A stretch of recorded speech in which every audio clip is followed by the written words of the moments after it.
मेरा पहले स्थिति बहुत खराब था। एक बेटा हुआ, उसको बहुत परिश्रम से पढ़ा लिखा दिए और उसको इंजीनियरिंग करने के लिए हमने पूना में भेज दिया।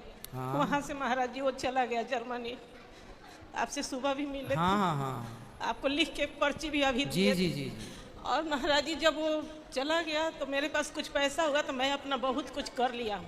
जगह जमीन भी बहुत हो गया है मेरे पास। ये मेरे पति हैं, छोटा मोटा कपड़े की दुकान करते हैं और आज के डेट में बात तक नहीं, 2017 से चला गया है। बात भी कोई फोन से नहीं करता है, कभी 6 महीना में एक बार करता भी है तो बहुत रूखा उल्टा सीधा बोलता। तो आप ना, जब बेटा आपको छोड़ चुका है, जब वो आपकी तरफ उसका रुझान नहीं है, तो आप लोग भी मन हटा के भगवान में मन क्यों नहीं लगा लेते? लगा दिए हैं आप। फिर भूल जाओ, वो खुश है, बस खुश रहे। लेकिन आप माँ बाप हैं, याद तो रहेगी, बात सही है, पर सामने वाला जब आपको ठुकरा रहा है, जब वो आपको याद नहीं करता, तो फिर आप क्यों याद कुछ भी करें? कमी नहीं किए हैं जिंदगी में, सब कुछ कोई उसको बात लगा। नहीं, आप हर माँ बाप अच्छे से अच्छा अपने बच्चों के लिए करते हैं, आपने भी किया। हम संस्था चलाए 25 बरस उसको पढ़ाने के लिए। ये छोड़ना है, दोनों आदमी पैसा ये देखिए, लगा। इन्होंने अपने बच्चे को पढ़ा लिखा कर कितना कि वो जर्मनी में काम करने लगा, जर्मनी में, और जर्मनी में गया, उसके बाद फिर माँ को ना फोन लगाया और ना आता है। कोई बात नहीं, आपका वो आपके सामने ये बेटा बैठा है, ये दास है।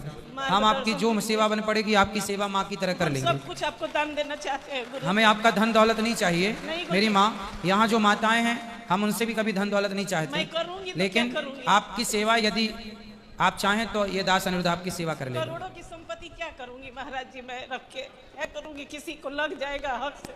वो आपकी श्रद्धा है तो आप वृद्ध माओं के लिए समर्पित कर सकते हैं। जो आपके पास है वो दान पुण्य कर सकते हैं, वो आपकी श्रद्धा है, वो हम कहेंगे नहीं कुछ, आपका मन है। बाकी आपकी सेवा की जिम्मेदारी, ये दास, आप हमें कुछ भी मत दो, हम जैसे सब माओं की सेवा करते हैं हम आपकी भी कर लेंगे।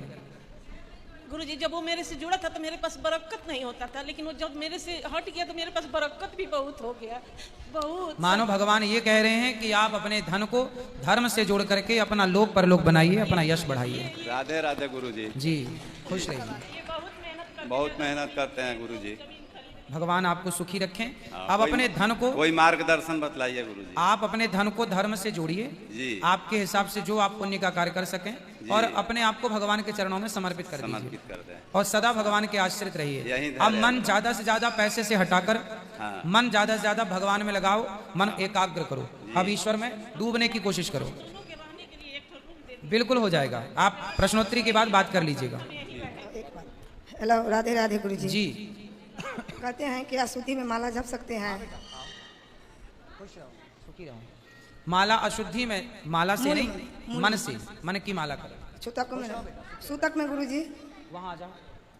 सूतक में, सूतक में भी मानसिक जप, मूल मानसिक, मंत्र नहीं जपना है? मूल मंत्र एक मिनट मानसिक गुरु रूप जी, से। मैं तो गुरु मंत्र ले लिया हूँ। अब साकट आदमी आती है मांस खा के, उसका क्या करूँ, प्रणाम कैसे करूँ? कौन मांस खाता है? मतलब अड़ोसी पड़ोसी अड़ोसी- सर कुटुम्ब क्यों कोई खाता बात है? नहीं, तो आप तो नहीं खाते हैं? नहीं, तो उसका प्रणाम कैसे करूँ? कोई बात नहीं। मतलब चलन आप स्पर्श करके कि हटले से? किसको प्रणाम करना? पड़ोसियों को? पड़ोसी के या कुटुम्ब के, किसी को? दूर से प्रणाम कर लो, जरूरत नहीं है। जो प्रणाम सबको नहीं करना चाहिए, जिसके अंदर श्रेष्ठ गुण हो, क्योंकि आप जिसको प्रणाम करते हैं उसके गुण आपको ट्रांसफर होते हैं। यदि आपने गलत आदमी को प्रणाम किया, ठीक है, ऐसा प्रणाम नमस्कार दूर से तो सबको कर लेना चाहिए, सिया राम मैं सब जग जानी, सब भगवान है, सबको प्रणाम कर लो। पर जो चरण स्पर्श की परंपरा है, चरण स्पर्श अपने से श्रेष्ठ जनों के ही किए जाते हैं जिनमें गुण हो, ताकि उनके गुण हम में ट्रांसफर हो। राधे राधे। यही बात था से बोलता कि कथा सुनते हैं या किसी का गोर दिन से कथा सुनते हैं, इस दिन से गोर नहीं, दूर किसी से को प्रणाम कराते। सबको करो, ऐसे भैया सब। यही बात। बाकी राधे राधे। स्पर्श हमेशा अच्छे लोगों को ही चरण स्पर्श किया जाता है। राधे राधे गुरुजी। जी, गोवर्धन पर्वत क्यों घटा जा रहा है? क्योंकि श्राप दिया था उनको एक संत जी ने।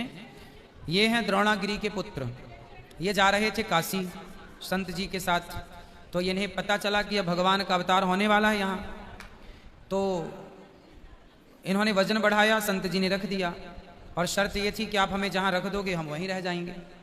तो गिरिराज जी यहाँ रह गए, और जब गिरिराज जी यहाँ रह गए तो संत जी ने कहा हम तो आपको काशी के लिए लाए थे, काशी में कोई पर्वत नहीं है, अब आप यहाँ रह गए, भगवान आएंगे, आपको लालच आ गया भगवान के दर्शन का, जाओ हम श्राप देते हैं कि भगवान का दर्शन तो आपको होगा पर तिल तिल भर आप घट के समाप्त हो जाएंगे।